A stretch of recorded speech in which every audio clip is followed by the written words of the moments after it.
Hello, everybody, and welcome back to another bonus special episode of Sure It'll Be Grand, the podcast where two Irish guys, that's me, Owen, and my friend Dan here, That's me, Dan. talk about movies. And actually, today we're talking about TV. We're taking our first time, our first dip into the world of TV. We said it was something we were planning, and with the release of the highly anticipated WandaVision to Disney Plus today, we thought, what better show to feature as our first dip into television. We even got up early for you to watch it. We got up as early. Well, I mean, we got unemployed up early. Yeah, we could have gotten up earlier because actually, as I was going to, I expected this to release early this morning, but as I was going to bed last night at around midnight ish, I saw that it had been released last night at midnight. Oh, wow, okay. So you should have woken me up and said, Dan, I mean, got a job to do. I could have, but I was in bed myself, and I thought, I will just do it in the morning. We'll do it first thing in the morning. So here we are. Brain's still maybe a little bit of sleep, but we'll give it our best shot. We have watched the first 2 episodes of WandaVision, released on Disney Plus worldwide today. And for anybody who doesn't know or just isn't a MCU fan or anything like that, WandaVision, Which is fair, yeah, there's a lot of them out there. WandaVision is the first sort of TV miniseries thing for Phase 4 of the MCU, and it stars Elizabeth Olsen and Paul Bettany are reprising their roles as Wanda Maximoff and Vision from the film series. Definitely the same roles. Even though the characters got a little bit of tweaking.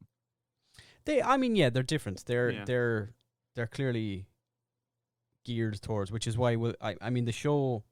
It's hard to describe what it's about because it's not 100% certain, but it's certainly, it appears to be set in, at least episode 1 is kind of 1950s, episode 2 is 1960s, and it's very I Love Lucy, the first. 100%. It kind of it plays on. I mean, those kind of like TV sitcoms and stuff from back then, and you can tell that the actors put a lot of that into their portrayal of the characters in this. It's so much fun, really very Vision. fun. It's very like Dick Van Dyke, Paul Bettany and stuff like that. So it's really, I think.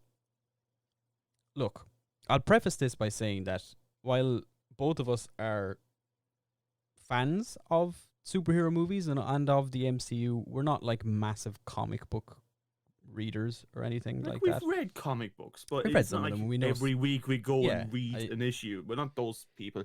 Well, that sounds very bad. We're not those people. We're not those people. Those weirdos who read comic books. Who enjoy another medium. What the fuck? Weirdos. But I will also say that I've been kind of disillusioned with comic book movies the last while, I think.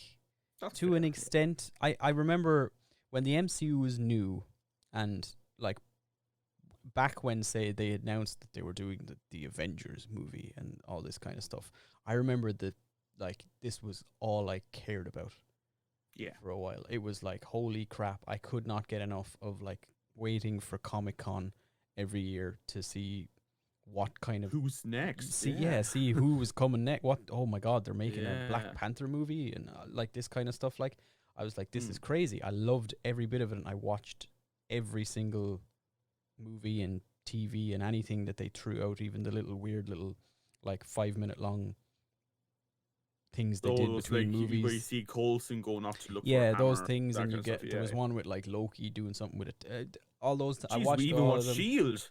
Watched Agents of the Shield for a couple of seasons, so we were. But like lately, I think there's so much of it. There is. It's just constant that I was just kind of like, I don't have the time and energy anymore to watch all of these, to watch everything. I can't watch like 100 TV shows and movies and everything, and so I'm kind of. But having said that, watching this has kind of brought back a lot of my love for this entire thing. This is Yeah. this is by far to me the most interesting thing Marvel have done so far. It's very, very fresh. Like it's a new direction. And to be fair, judging by the trailers, we knew it was. But the thing, like, we'll go into it in a little bit, but you know, we get an idea there's a gimmick. It's set at a certain time of TV shows. But going into, you think, okay, they're going to do this for maybe 10, 15 minutes, and suddenly everything's going to go haywire and blah, blah, blah. No, they stick with it. Like, and there's like a gradual evolution. And like the fact that they had the balls to really do that, I love it. It's creative, and it's deciding, hey, look, we need to become a bit more diverse. We need to do like have different ideas and concepts. If we just do this, like let's look at Ant-Man, and when you look at like Doctor Strange, like they weren't like fantastical new movies that changed up a lot. You could say, oh yeah, magic and all that kind of stuff, but Doctor Strange was basically just Iron Man with bloody magic. You know? Mm-hmm. Yeah, definitely. Whereas this is different. It's completely different. I think it's about time that Marvel Studios took some sort of a risk and did something different. Like, they claim it a lot. They're like, oh, the Winter Soldier is an action movie, and Ant-Man is a heist movie, and Homecoming is a John Hughes movie. And it's like, yeah, but they're not that different. They're still... To be fair, like, Marvel has always done well when it took the initial risk to do these movies. When they were ready to, like, yes, make movies that were serious, but also very funny. That was a risk that could have backfired, but worked out really well. So it's nice Marvel's kind of coming back to let's get a bit wild with it. Let's do different things. Because DC beat them to this punch when it comes to TV. DC's TV shows are weird. Yeah. Like, they are. Doom Patrol is the weirdest thing I've ever seen, I think. And it's a good time, though. It's like, so odd. Really good time. But I think, I think it's... Look, that's a whole other conversation. But yes, it's really refreshing. To see something totally different from the superhero, not necessarily from the genre, but from from Marvel at least. And I was really into it. I think I didn't think I would be initially. I think at first, through the start of the first episode, I thought, oh, okay, yeah, I get it. They're just gonna do this thing. It's just gonna be weird, like 50s TV tropes and whatever. And then it like flips on a dime at one point and goes all Alfred Hitchcock on us. And I was like, well, okay, right, yeah, they're really having fun with this, and they're just going for it, and it's really refreshing and interesting. Yeah. Should we get a little bit into the plot? We can try. The first episode. First episode, look, it's the earliest set in the whole sitcom reality feel. It's very I Love Lucy, almost Genie in a Bottle sort of vibes from it as well. They're living in this idyllic mid-50s house. They just moved in. They're newlyweds. You even have a nice intro of Vision like carrying his bride into the house, and a few gags here and there. But it starts off as a very sort of nuclear family without the kids vibe to it. And you start seeing like extra cast members showing up, knocking at the door. We see Vision at work with his boss and his future friend, colleague that works there as well. But it starts off quite funny because and interesting, because Vision says, what special day is today? And Wanda kind of goes like, what do you mean? And he kind of points towards the calendar, and on the day there's a little heart. And you have this interesting thing where they both clearly they don't know what special day it is. I think that's very apparent, right? And Vision makes a point that of course he knows what's up. He's a massive computer who remembers everything ever, and he can't forget anything at all. And then Wanda kind of just pushes him, and he goes, sorry, what was the question again? There was like kind of fun dynamic between the two, like they're both pretending to know what's going on and kind of threatening each other if the other one doesn't remember. Yeah, yeah, definitely. And yeah, what I think I liked the most about the first episode is that I thought it was really nice to see superheroes like this just kind of being normal people.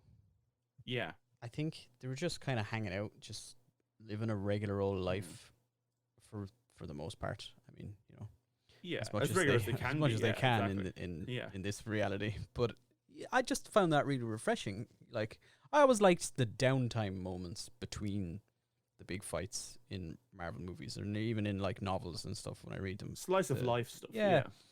Yeah. And this, I think, is probably the first time we've seen two heroes like this just kind of they're just hanging out. They're just living their their relationship, and because we had a little bit of their relationship, obviously, we've seen them in, I think it was Winter Soldier, where he makes, like a goulash for Wanda, like Vision makes, and we have a little bit of a relationship thing growing there. But this is the first time it's kind of relaxed. It's not for a movie to show, hey, this is their relationship. This is just like, no, the relationship is actually the pushing force of this show. I always got the feeling for me throughout the movies was always kind of just that, like, Wanda and Vision were together because that's how it is in the comics. Yeah.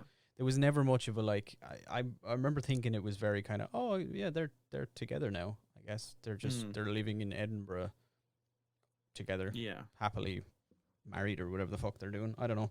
Yeah. I mean, it was still nice, like in the movie, it's a nice little relationship thing going, but like we didn't see it in the downtime. You didn't see the like little tiny bits of relation to kind of develop. We didn't get that. It was just like, hey lads, yeah, they're in a relationship. Yeah. It's very sweet. And that's they just want to have peace.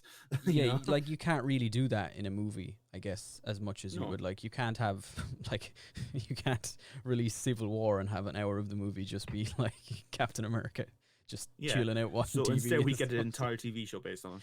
Yeah, so we get this TV series, which is nice, I think. Yeah, absolutely. You mentioned the Hitchcock moment. Do you want to talk about what happened there? Yeah, I don't want to go into too much detail on everything in the episode, but there's a moment kind of towards the end of episode 1 where Wanda and Vision, who still goes by the name Vision in this reality, by the way, which I think is maybe the first clue that not everything is okay, because nobody thinks that's an odd name. This man is named Vision. There's also another thing that everyone keeps on saying, how Wanda is European, but they don't. So is Vision. he's an Englishman. Yeah, but there's lots of little things like that kind of like something is not right. They can't. They don't remember how they met or when they got married or anything like that. And Vision doesn't know what his job actually is.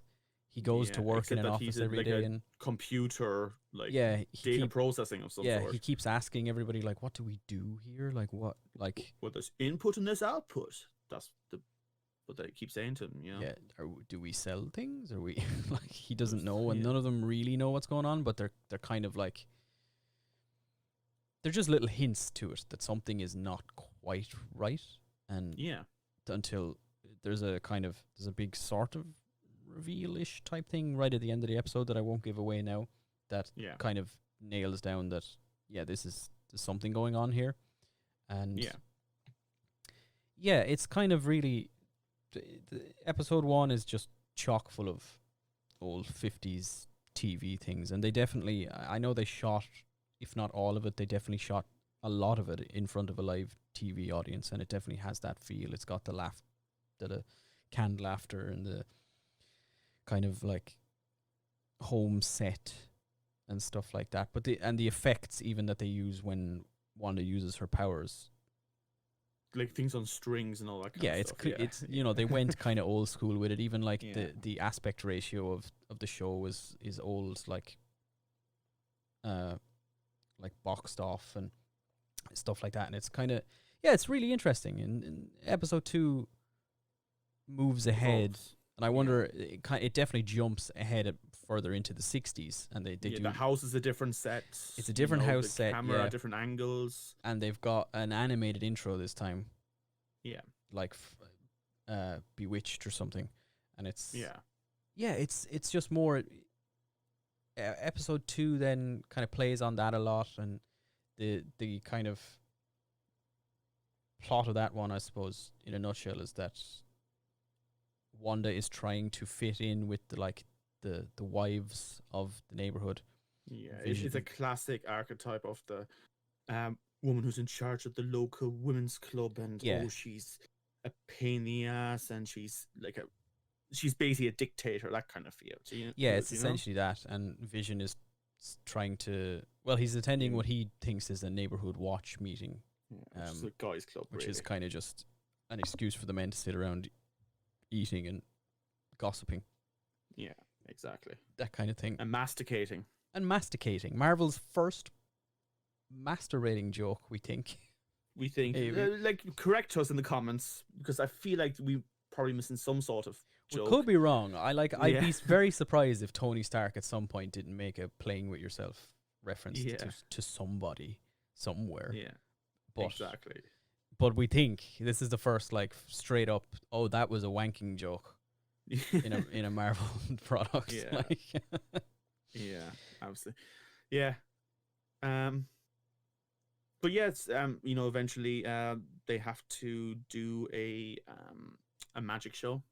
It's part of charity for the children event, that's a big point. They keep on talking about for the children. It's almost chanted by people, Yeah. And again, we get this moment at the women's meeting where they say, for the children, and Wanda's trying to kind of catch up and say, for the children, like she's just out of sync. Yeah, it's like it's like an automated response for everybody in the neighborhood, that when somebody says that, they all just immediately go, for the children. Yeah. And it's absolutely, again, a bit odd. It's all a bit odd, and it keeps getting. This episode, I think as well, gets a little bit. It leans more into something's not quite right here. Yeah, things are getting a bit weird. Toy that's in color.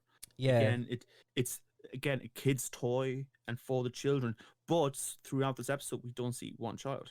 There's no kids in the neighborhood that we have seen so far. Absolutely. Which I don't think we are going to see any. I think that might be a thing, but there's no. There aren't any in either of the first 2 episodes until Wanda. At the very end. No, I'm not going to say it. I don't want to say it. No, okay. I'm not going to say that. We'll let you figure it out, or you can watch it yourself. But look, to be honest, let's go performance-wise. There's some really fun stuff when they're doing the magic show in front of the town. At some stage, Vision has chewed a chewing gum and it's got into his gears inside. And he's acting all funny. So he's basically drunk when he's performing these magic tricks, and he's actually performing his abilities. And Wanda's just constantly going, "Oh, stop it!" And she uses her magic to kind of cover things up. So at one stage she's floating, and she then just does her magic trick to pretend there's a rope keeping him up. He's like, "Oh, honey, why are you doing this?" Oh, and we get Vision picking up a piano, and Wanda going, "Oh," and changing the piano basically into just a picture of a piano and turning it around. Didn't mean to show you that, haha. And probably the funniest. We're gonna say this one funny scene. We see Vision taking his hat and passing it through his body. There is no hiding it anymore. And they're all just like, "What the hell?" And Wanda at this stage is obviously I don't know what to do. And she just flicks her hands and just reveals there's a whole bunch of mirrors behind it. It goes back to, it was all done with mirrors. And there's one character going wait, is that how mirrors work? It's so funny. Yeah, there's lots of it. I will say this is quite funny as well. Both episodes, I think this is probably the most I've laughed at something in the MCU in a while. Yeah. It's surreal, but it's also very funny, yeah. Genuine laugh out loud kind of. That was funny. Not just hey, this is a Marvel movie, so we have to fill our quota of jokes per minute. Okay, we have the 10 Tony Stark quips there. Yeah, cool, we've got, all right, we've just had a kind of big moment with a villain there, so we're gonna have to throw in a fart joke or just something to lighten it up for the kids. Okay. And Nick, we need you to scowl and say something funny just there. Okay, cool, brilliant, lovely. Yeah. Yeah. So it's refreshing to say again until I can think of another word to describe it. Yeah.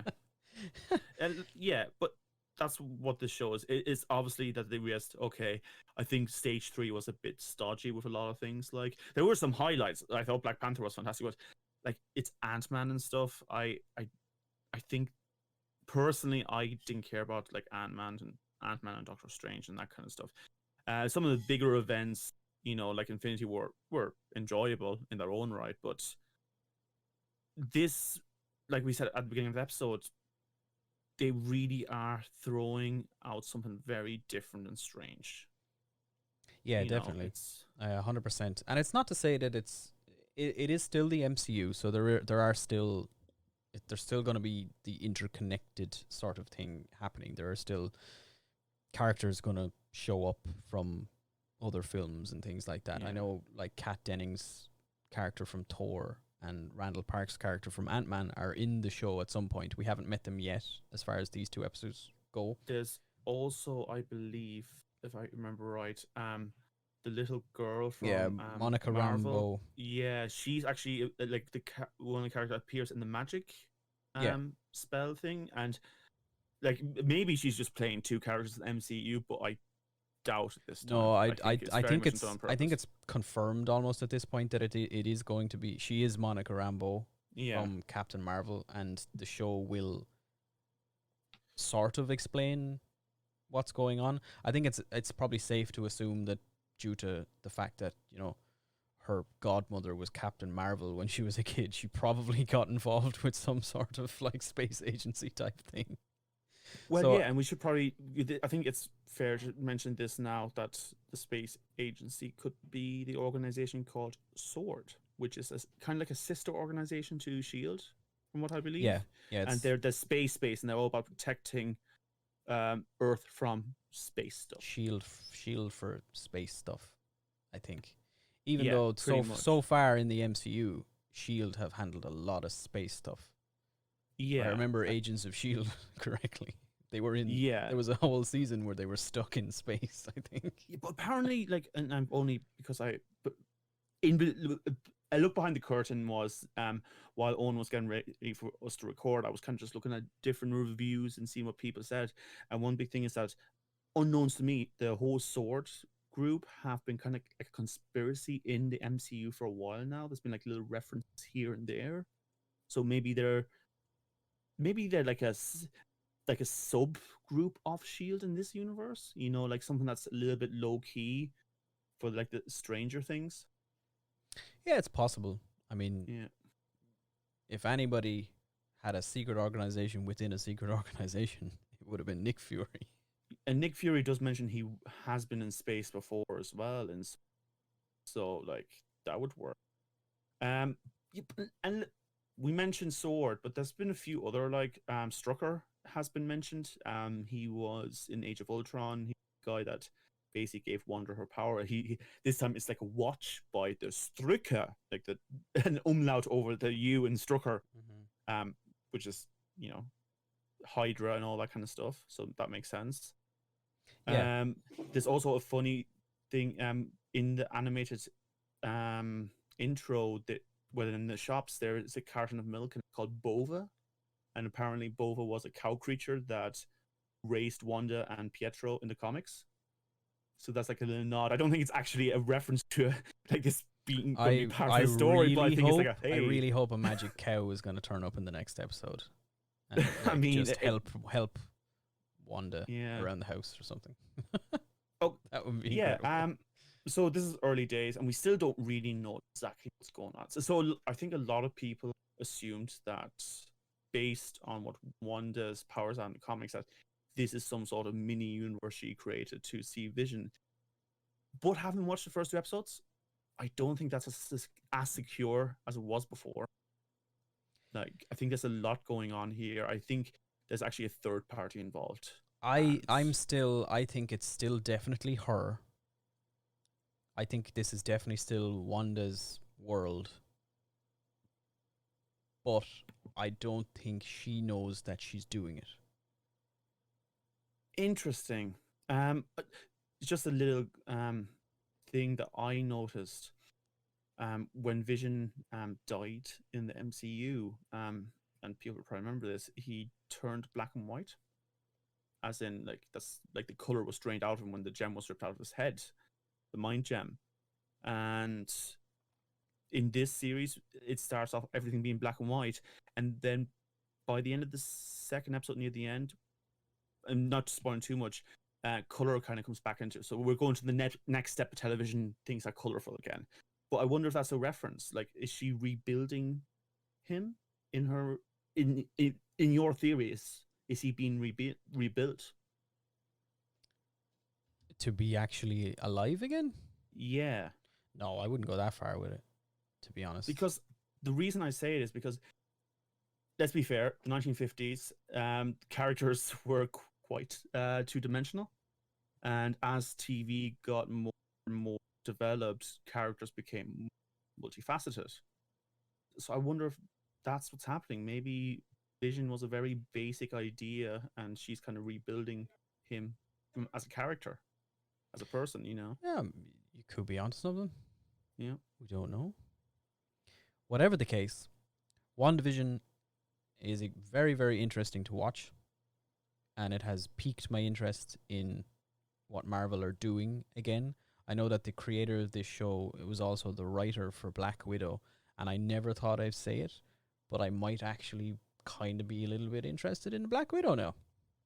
Yeah. If it's even like if it's even somewhat as interesting as this, it's gonna be okay. Yeah. I think. Because the character dynamics is really what sticks out for this series so far. Like, there's really nice character moments and fun acting, and if that's in the Black Widow movie, yeah, I'd be interested in seeing that. Yeah, why not? I'm back, baby. Marvel's back. We're a Marvel podcast now. We're just gonna cover everything. We're not gonna just. Yeah. But look, I think. But folks, we will be probably doing this every weekend when the episodes come out, or Friday, I suppose, and do a review every week. Yeah, we'll do a quick review. We'll do our best not to give away anything major, in case I know some people will probably wait until the show is out in its entirety, and they'll watch it all in one sitting or something like that, or people maybe just won't get around to watching it immediately. But we will leave it there, I think, for now, for the first 2 episodes of WandaVision. Don't worry, future episode will probably be a bit shorter because it's only 1 episode. But it's only 1 episode, so we'll have less to talk about. And this was kind of just we had to build the backstory as well to everything. Yeah, exactly. But yeah, no, really enjoyed it. Looking forward to next week. In the meantime, we will see you all again for back to our regularly scheduled movie reviews. Sometime in the next few days, we'll have a new episode out. We have our episode covering The Incredible Wild Mountain Time is out right now. If you want to guys go check that out we're on every platform now. We're all across the globe. We finally made it onto Apple. Here's the thing. Like, I thought we were, but I have a few friends who said, "Oh, actually, are you on this?" And I'm like, "No." Okay, we'll figure it out. Look, we can't be on everything. All right, you have enough options now at this point. There's no more excuses. And that's where we're going to leave it. We will also, just as a little thing from me, folks, really helps if you like and share our content. We're still small, and we genuinely, the only reason we do this podcast is so we can interact with the audience a bit more. You know, we want to have your opinions and talk about them. So yeah, if you like what you hear, especially with maybe the popular stuff like WandaVision, please like and share, and we love you long time.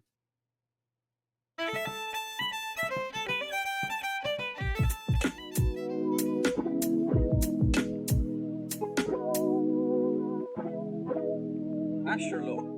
It's a big rant.